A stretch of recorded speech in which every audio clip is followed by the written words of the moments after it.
玩转黑科技，做一个有创造力的人。大家好，欢迎收看本期创意黑科。我们日常生活中，身体上、衣服上总会沾染各种各样的味道，比如说烟味儿，在妇女小孩面前会很大程度上会让他们感到不舒服。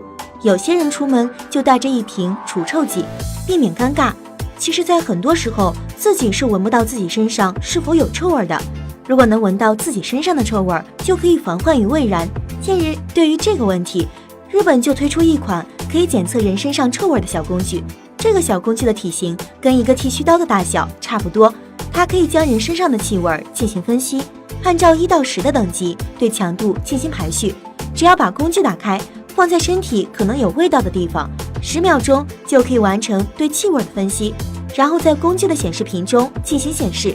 如果是0，说明你身上没有气味；1到4是可以接受的气味；5到9就需要解决了。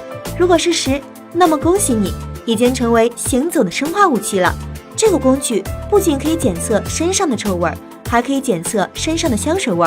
你可以用它检测身上的香水是否过量，从而控制香水量的使用，达到一个让周围的人都舒服的味道。